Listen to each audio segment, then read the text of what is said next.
네, 여러분 안녕하세요. 같이 말씀 함께 큐티 나눔 시간입니다.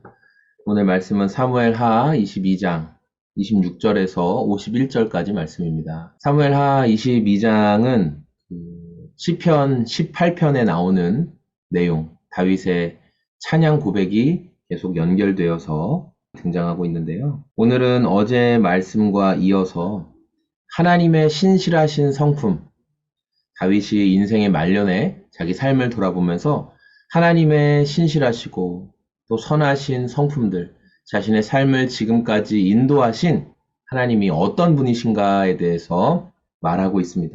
26절 말씀 보니까 주님께서는 신실한 사람에게는 주님의 신실하심으로 대하시고 흠없는 사람에게는 주님의 흠 없으심을 보이시며 27절 깨끗한 사람에게는 주님의 깨끗함을 보이시며 간교한 사람에게는 주님의 교묘하심을 보이십니다. 28절 주님께서는 불쌍한 백성은 구하여 주시고 교만한 사람은 낮추십니다.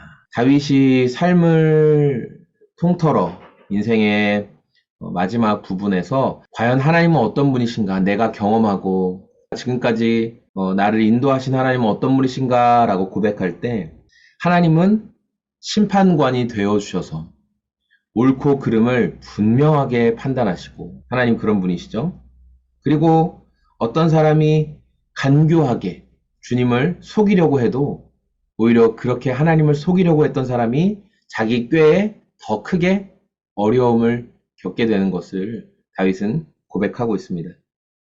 자신의 삶을 전체적으로 돌아봤을 때 하나님의 놀라운 은혜와 섭리가 있었고, 그리고 그 하나님께서 내가 잘할 때뿐만 아니라 잘하지 못할 때도 하나님은 분명하게 심판자의 모습으로 잘한 것들은 칭찬하시고 내가 범죄한 것들에 대해서는 책망하시면서 거기에서 끝내버리신 게 아니죠. 책망하시면서 그를 돌이키게 하시고 당신의 자녀들을 끊임없이 돌이키게 하시고 하나님께로 돌아오게 하시는 분이시라는 거예요. 그래서 다윗이 29절에 고백하기를 주님, 진실로 주님은 나의 등불이십니다. 주님은 어둠을 밝히십니다. 자기가 죄와 연약함 가운데 있을 때 우리가 그런 걸 흔히 어둠 속에 머문다고 하죠. 그런 어둠 속에 머물 때도 주님의 등불이 함께 계셔 주심으로 자신이 지금까지 하나님을 따라올 수 있었다. 하나님을 따라 살아갈 수 있었다라고 고백을 하고 있습니다. 저는 오늘 말씀을 묵상하면서 예수님께서 나는 포도나무고 너희는 가지다. 내가 저 안에 그리고 너희가 내 안에 거하면 머물러 있으면 나무에 붙어 있으면 너희가 열매를 많이 맺게 될 것이다.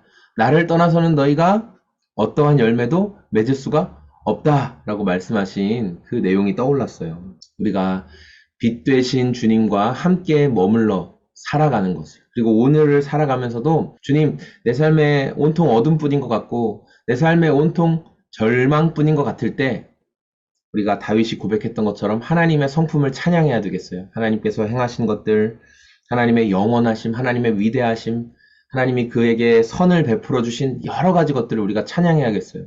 그리고 빛이신 주님이 함께 계시기 때문에 우리가 어둠 속에서도 방향을 찾을 수 있고 또 빛 되신 주님이 비추어 주시는 곳으로 한 걸음 한 걸음 따라 나아갈 수 있는, 그래서 그 걸음을 따라갈 때 51절에 나오는 말씀처럼 주님은 손수 세우신 왕에게 큰 승리를 안겨주시는 분이십니다. 손수 기름 부어 세우신 다윗과 그의 자손에게 한결같은 사랑을 영원 무궁하도록 베푸시는 분이십니다.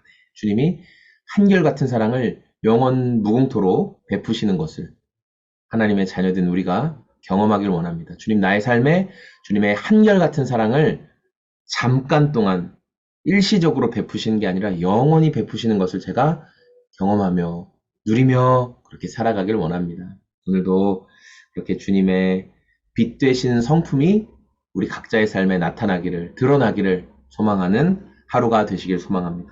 감사합니다. 오늘도 주님과 동행하는 하루 되세요. 고맙습니다. 안녕히 계세요.